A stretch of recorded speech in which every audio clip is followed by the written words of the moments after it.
Ήταν προορισμένο να είναι ένα συνηθισμένο Σάββατο. Η μικρότερη αδερφή μου με είχε παρακαλέσει για μια μικρή χάρη να κρατήσω για λίγες ώρες τη δίμηνη κόρη της. Φυσικά, συμφώνησα, αλλά 3 ώρες αργότερα στεκόμουν στο μέσο του σαλονιού.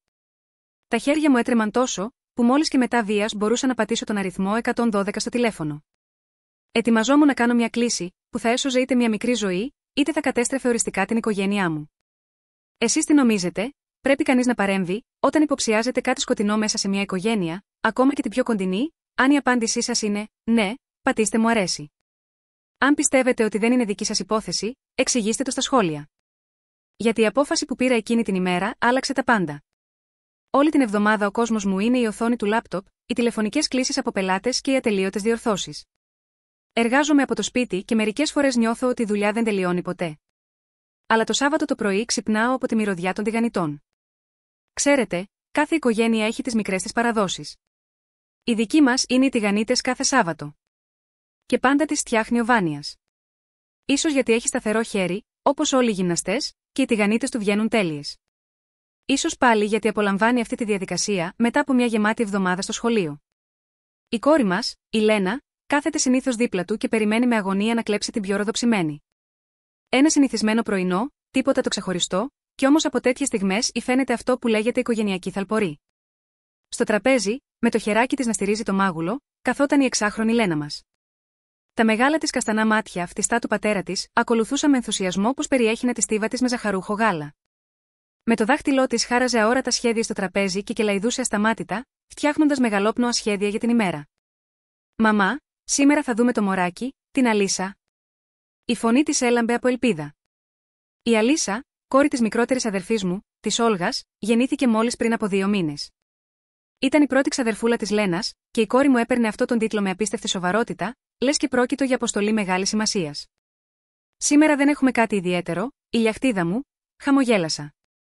«Μα η θεία Όλγα είναι σίγουρα πολύ απασχολημένη. Έχει τόσα να κάνει τώρα». «Μα τι κάνουν τα μωράκια όλη μέρα?» ρώτησε με γνήσια παιδική περιέργεια, βάζοντας στο στόμα της μια μεγάλη μπουκιά τηγανίτα. «Κλαίνε, πίνουν γάλα, κοιμούνται, κι ύστερα αλλάζουμε πάλι πάνες», απάντησε γελώντας ο Βάνιας, πλησιάζοντας με μια κούπα καφέ. Με το απλό του μπλουζάκι και το σορτσάκι του έμοιαζε εντελώς χαλαρός, καμία σχέση με τον αυστηρό κύριο Ιβάν Πετρόβιτς, που γνώριζαν οι μαθητές του στο σχολείο. «Και εσύ, Λένα, ήσουν ακριβώς έτσι. Κι όμως, κοίτα τώρα, έγινες μια μικρή φλίαρη και αικίνητη». Η Λένα τίναξε το στήθος της με περηφάνεια. «Εγώ ξέρω να φροντίζω μωράκια. Η μαμά μου έμαθε. Μπορώ και πάνω να αλλάξω, και με τον πιμπερό να ταΐσω». Η καρδιά μου πλημμύρισε ζεστασιά. Το κοριτσάκι μου μεγάλωνε γεμάτο καλοσύνη και τρυφερότητα. Λάτρευε να φροντίζει το γάτο μας, τάιζε αδέσποτα κουταβάκια στην αυλή και στον νηπιαγωγείο, ήταν γνωστή σαν η μικρή παρηγορήτρια, που πρώτη έτρεχε σε όποιον έκλαιγε. Εκείνη τη στιγμή δονήθηκε το τηλέφωνό μου πάνω στο τραπέζι. Στην οθόνη φάνηκε το όνομα της Όλγας. «Καλημέρα, αδερφούλα», απάντησα χαρούμενα, περιμένοντας τις συνηθισμένες ιστορίες για αϊπνίες και κολικούς. Όμως η φωνή της δεν ήταν η ίδια.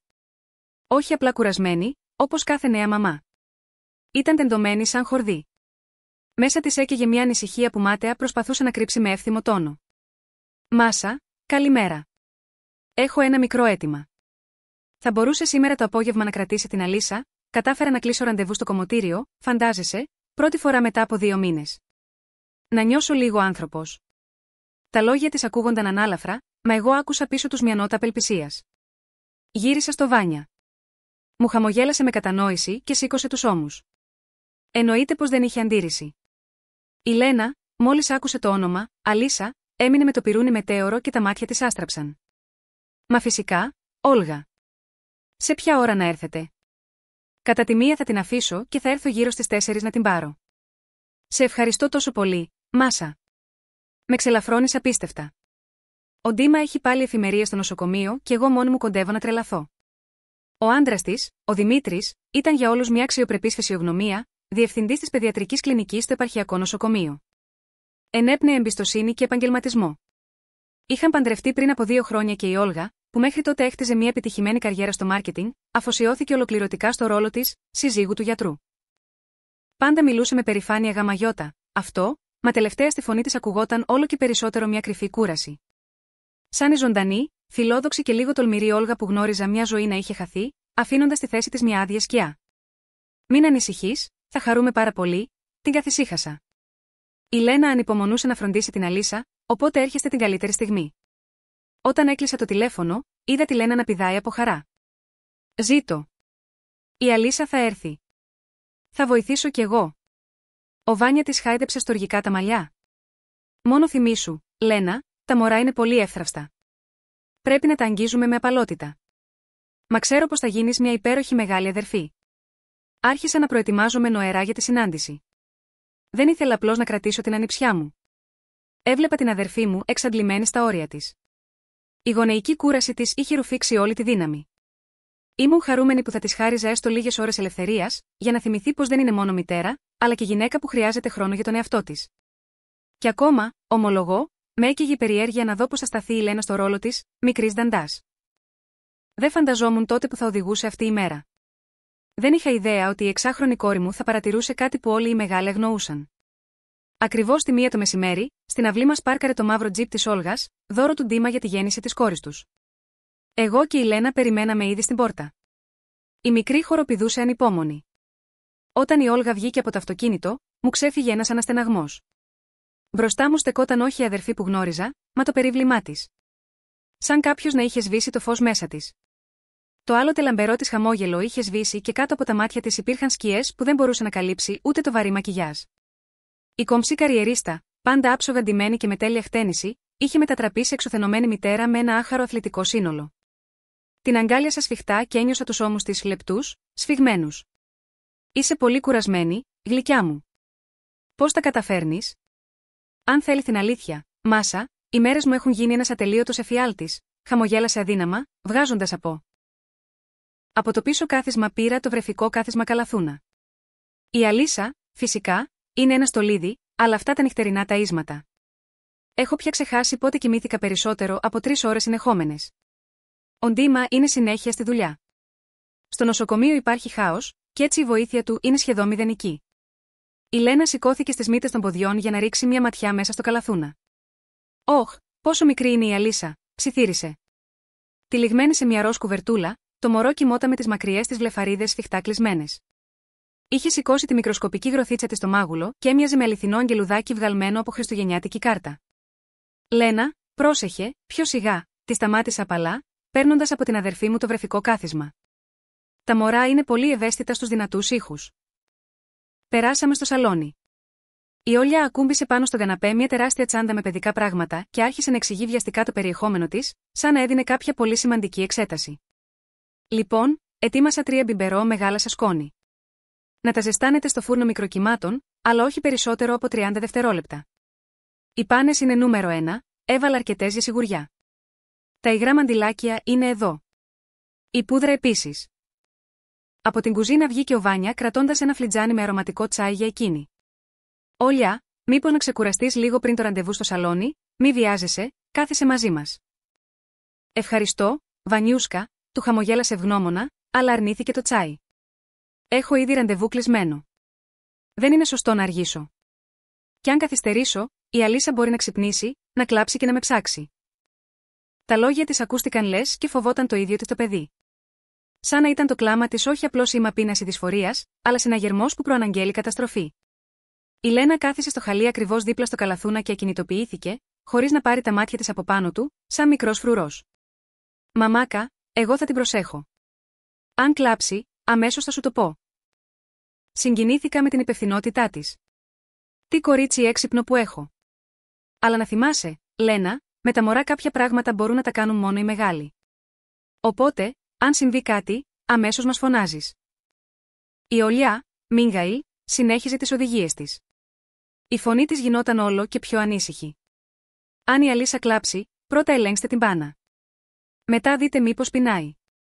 Την τάισα περίπου στις 12, οπότε κατά τις 1:30 μπορεί να ξαναζητήσει. Πρόσεχε μόνο να μην είναι πολύ ζεστό το γάλα, και κράτα την όρθια μετά το γεύμα, γιατί κάνει συχνά αναγωγές. Όλια, μην ανησυχείς, της έπιασα τα χέρια, προσπαθώντας να της μεταδώσω λίγη από τη δική μου ηρεμία. Έχω εμπειρία, δεν θα ξεχάσω τίποτα. Κι αν κάτι πάει στραβά, αμέσως θα σε καλέσω. Εσύ απλά χαλάρωσε και απόλαυσε λίγο χρόνο για σένα. Το αξίζεις. Στο πρόσωπό της πέρασε μια χτίδα ανακούφισης. Έσκυψε τρυφερά και φίλησε το κοριτσάκι της στο μέτωπο. Μανούλα, θα γυρίσει σύντομα. Να είσαι καλό κορίτσι με τη θεία Μάσα και τη Λένα. Αφού τη χαιρετήσαμε, γυρίσαμε πάλι στο σαλόνι. Η Αλίσσα εξακολουθούσε να κοιμάται ήρεμα, και το αγγελικό προσωπάκι της μάγεψε όλη την οικογένεια. Καθίσαμε γύρω της μιλώντας ψιθυριστά, φοβούμενοι να ταράξουμε τον ύπνο της. «Μπαμπά, γιατί τα μωράκια είναι τόσο μικρά?» ρώτησε η Λένα. Ο Βάνια κάθισε δίπλα της και την αγκάλιασε. «Γιατί μόλις τώρα ήρθαν στον κόσμο. Και εσύ ήσουν κάποτε τόσο μικρή όσο η Αλίσσα. Έπινες το γαλατάκι σου, κοιμόσουν πολύ, και εγώ με τη μαμά σε αγαπούσαμε πάρα πολύ. Έτσι μεγάλωσες και έγινες δυνατή». «Δηλαδή ήμουν κι εγώ τόσο μικρούλα?» ρώτησε με δυσπιστία η Λένα. Έβγαλα το παλιό μας άλμπουμ φωτογραφιών και το άνοιξα στις πρώτες σελίδες. «Κοίτα, εδώ μόλις γεννήθηκες».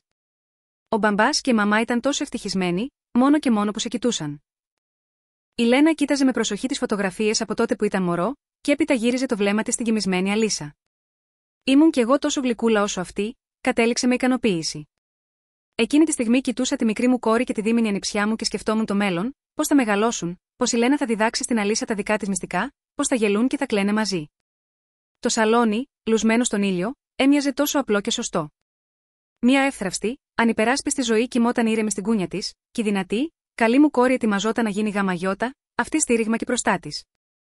Ήταν μια τέλεια εικόνα, λες και άξιζε να μπει σε κορνίζα και να κρεμαστεί στον τοίχο.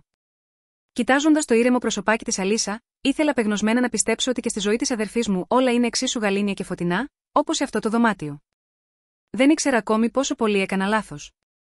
Πλησιάζοντας τις 2 το μεσημέρι, η Αλίσσα γλυκά χασμουρήθηκε και άνοιξε τα μάτια της. Στην αρχή παρατηρούσε με περιέργεια το άγνωστο δωμάτιο, το ταβάνι, τη φωτεινή κοιλίδα του παραθύρου. Έπειτα, όμως, το βλέμμα της εστίασε και σαν να συνειδητοποίησε πως δεν ήταν σπίτι της. Δεν υπήρχε η γνώριμη μυρωδιά της μαμάς, ούτε τα οικεία περιγράμματα της κούνιας της. Το προσωπάκι της ουφρώθηκε, το κάτω χυλάκι της άρχισε να τρέμει, και από το μικροσκοπικό στόμα της βγήκε πρώτα ένα αδύναμο κλαψούρισμα και μετά ένας απαιτητικός λυγμός. «Όχ, ξύπνησε», φώναξε η Λένα και πετάχτηκε όρθια. «Μαμάκα, μπορώ να την κρατήσω, σε παρακαλώ?» «Πρώτα άσε να την πάρω εγώ, αστέρι μου», απάντησα ήρεμα, πλησιάζοντας το καλαθούνα. Πέρασα προσεκτικά τα χέρια μου κάτω από το μικρό κορμάκι της. Η Αλίσσα ήταν σχεδόν αβαρής, αλλά ένιωθες μια παράξενη ένταση. Όταν τα δάχτυλά μου ακούμπησαν την πλατούλα της, την άχτηκε ολόκληρη, σαν να την είχε χτυπήσει ηλεκτρικό ρεύμα. Το απέδωσα σε βρεφικό αντανακλαστικό, μα μέσα μου αναδέχτηκε μια δυσάρεστη αίσθηση. Η Λένα, στους πρώτους μήνες της ζωής της, ήταν ένα ζεστό, χαλαρό μπαλάκι, που εμπιστευόταν απόλυτα τα χέρια μου. Η Αλίσσα, αντίθετα, έμοιαζε με σφιχτά τεντωμένο ελαττήριο, έτοιμο να τρομάξει κάθε στιγμή. «Γεια σου, μικρούλα. Είμαι η θεία Μάσα. Με θυμάσαι?» μουρμούρισα τρυφερά, σφίγγοντας την πάνω μου. Η Αλίσσα για μια στιγμή σώπασε και με κοίταξε με τα τεράστια, απέραντα γαλάζια μάτια της. Δεν είχαν το συνηθισμένο μορουδίστικο ενδιαφέρον. Εκεί υπήρχε φόβος. Έτσι κοιτούν όχι τα νεογνά, αλλά μικρά ζώα παγιδευμένα. Με παρατηρούσε, προσπαθώντας να καταλάβει αν ήμουν απειλή. Ένα ρίγος κύλησε στην πλάτη μου, αλλά αμέσως μάλωσα τον εαυτό μου. «Μάσα, σταμάτα να φαντάζεσαι. Η Ολιά είναι πρώτη φορά μητέρα, είναι συνεχώς αγχωμένη. Γαμαγιώτα, αυτό κι η μικρή είναι ανήσυχη. Λοιπόν, για να δούμε την πανούλα σου, πριγκίπισσα», είπα με τόνο χαρούμενο, διώχνοντας τις κακές σκέψεις. «Λένα, βοήθα με. Στρώσε σε παρακαλώ το αλαξιέρα χαλάκι πάνω στον καναπέ». Η Λένα με ενθουσιασμό έτρεξε να εκτελέσει την αποστολή. Έβγαλε όλα τα απαραίτητα από την τσάντα της Ολιάς και τα τακτοποίησε με τέτοια επιμέλεια, σαν να ετοιμαζόταν για δύσκολη χειρουργική επέμβαση. «Μαμά, θα είμαι βοηθός. Έχω προπονηθεί με την κούκλα μου, τα ξέρω όλα», δήλωσα σοβαρά. Χαμογέλασα άθελά μου. Έβαλα την Αλίσσα πάνω στο χαλάκι και η Λένα αμέσως μου έδωσε το πακέτο με τα μαντιλάκια. «Πρώτα ετοιμάζουμε την καινούργια πάνα», της εξηγούσα περισσότερο για να την απασχολήσω και να καθησυχάσω τον εαυτό μου. «Μετά βγάζουμε τα μαντιλάκια. Και το πιο σημαντικό, Λένα, να θυμάσαι, όταν το μωρό είναι πάνω στο τραπέζι στον καναπέ, πάντα το ένα σου χέρι πρέπει να το κρατάει. Πάντα. Μπορεί να την αχτεί ξαφνικά και εσύ να μην προλάβεις ούτε να ανοιγοκλείσεις τα μάτια σου». Η πάνα αποδείχτηκε καθαρή. Άρα η αιτία ήταν η πείνα. Εκείνη τη στιγμή ο Βάνια πρόβαλε από το δωμάτιό του, όπου ασχολιόταν με κάτι χαρτιά. Η καλεσμένη μας ξύπνησε. «Λοιπόν, κυρίες, χρειάζεται η βοήθεια ενός δυνατού άντρα. Εκείνος πλησίασε κοντά μας, και η πλατιά σκιά του έπεσε πάνω στον καναπέ. Και τότε συνέβη κάτι που έκανε την καρδιά μου να σφιχτεί ξανά από αγωνία. Η Αλίσα, μόλις είδε πάνω από το κεφάλι της τη μεγάλη ανδρική φιγούρα, έβγαλε μια τσιριχτή, απελπισμένη κραυγή. Δεν ήταν απλά το κλάμα ενός πεινασμένου μωρού, ήταν κραυγή τρόμου. Όλο της το κορμάκι μαζεύτηκε, τα χεράκια και τα ποδαράκια της τινάχτηκαν σπασμωδικά, και το προσωπάκι της παραμορφώθηκε από το γνήσιο φόβο. Ήρεμα, ήρεμα, Βάνια, μην την τρομάζεις, είπα βιαστικά σηκώνοντας το μωρό στην αγκαλιά μου. Δεν έχει συνηθίσει ακόμα εσένα.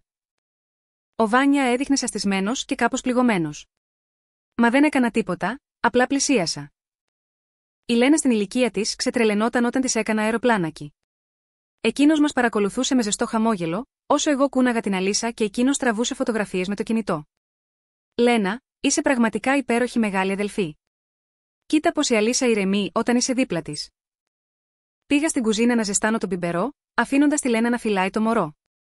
Ενώ ο φούρνος μικροκυμάτων βούιζε, κοιτούσα έξω από το παράθυρο και σκεφτόμουν την Ολιά και τον Δήμα. Η οικογένειά τους φαινόταν ιδανική. Εκείνος, επιτυχημένος και σεβαστός γιατρός. Εκείνη, όμορφη και νοικοκυρά. Το διαμέρισμά τους αστραφτερό, σαν φωτογραφία από περιοδικό. Ο Ντίμα πάντα ευγενικός, γοητευτικός. Σε όλες τις οικογενειακές γιορτές έλεγε σωστούς προπόσεις, πρόσφερε ακριβά δώρα, αλλά υπήρχε μέσα του κάτι ψυχρό, γυάλινο. Θυμήθηκα μια φορά, λίγο μετά το γάμο τους, που είχαμε πάει στο σπίτι τους, και η Όλια κατά λάθος έχισε λίγο κρασί στο κατάλευκο τραπεζομάντιλο. Εγώ δεν έδωσα σημασία, αλλά το πρόσωπο του Ντίμα για ένα δευτερόλεπτο μετατράπηκε σε παγωμένη μάσκα. Δεν είπε τίποτα, μόνο έσφιξε τα δόντια. Όλγα, να είσαι πιο προσεκτική. Όμως στη φωνή του υπήρχε τόση περιφρόνηση, που ένιωσα άβολα. Η Ολιά τότε χλώμιασε και όλο το βράδυ καθόταν σαν σε καρφιά. Τότε σκέφτηκα ότι ήταν απλώς σχολαστικός και τελειομανής. Αλλά τώρα, αυτή η σκηνή επέστρεψε στη μνήμη μου με τρομακτική καθαρότητα. Έλεγξα προσεκτικά τη θερμοκρασία του γάλακτος, στάζοντας λίγο στον καρπό μου.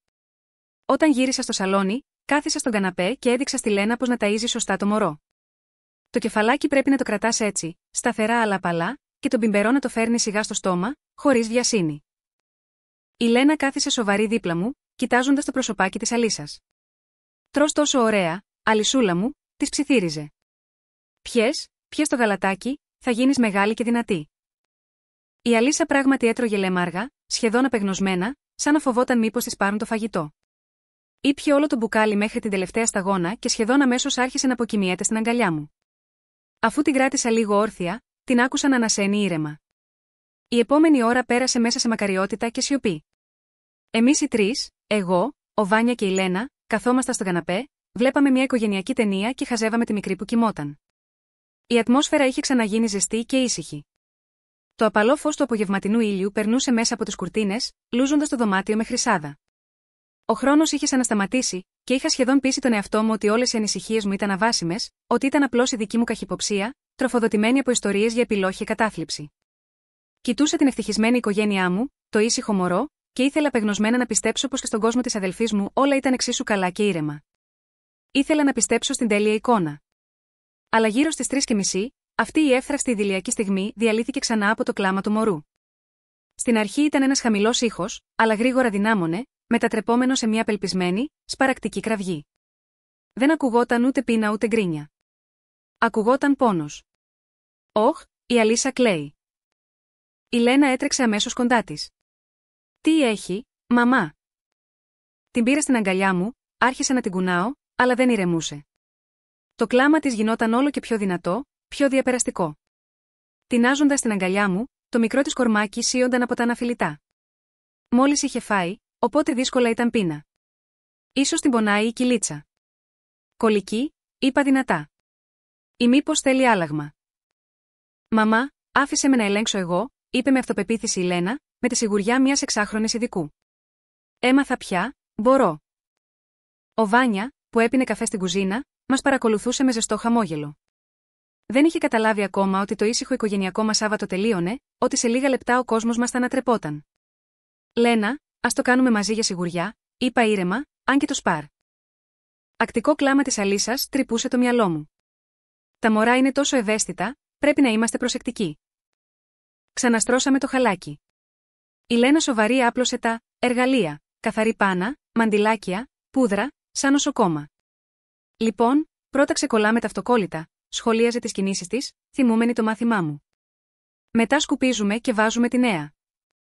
Μπράβο, κορίτσι μου, την επένεσα, προσπαθώντα να μιλήσω πάνω από το κλάμα, και τράβηξα τις ταινίες της Πάνας. Εκείνη τη στιγμή ο κόσμος μου πάγωσε. Τα λόγια κόλλησαν στο λαιμό μου. Κοίταζα και δεν μπορούσα να πιστέψω στα μάτια μου. Αντί για το συνηθισμένο περιεχόμενο, είδα κάτι που πάγωσε το αίμα μου.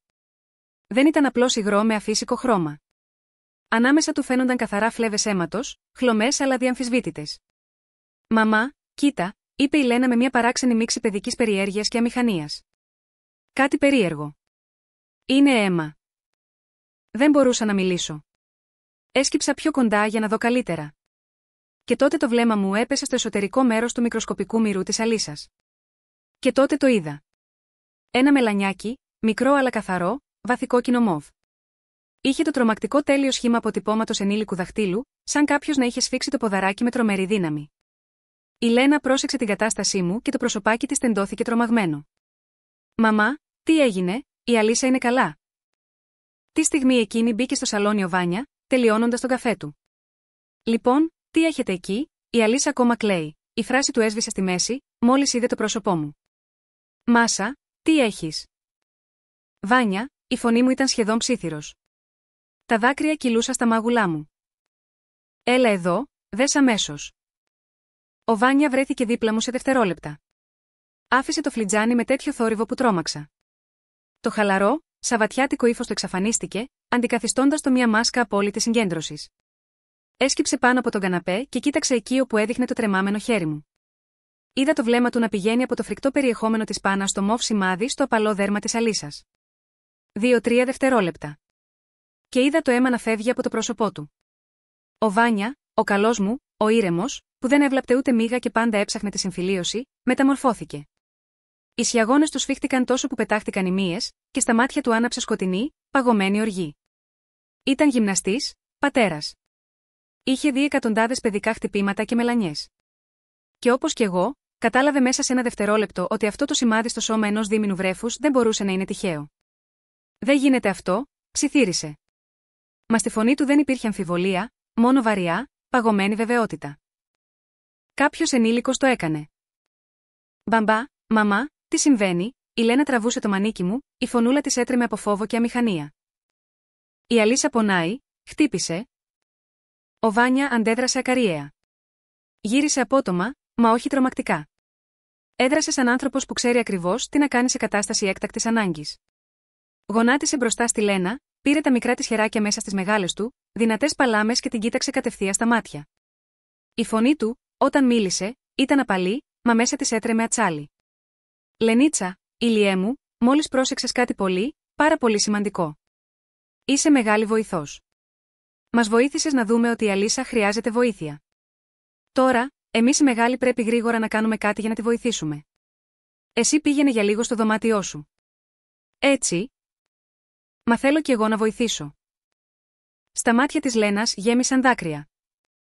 «Δεν θέλω να την αφήσω μόνη».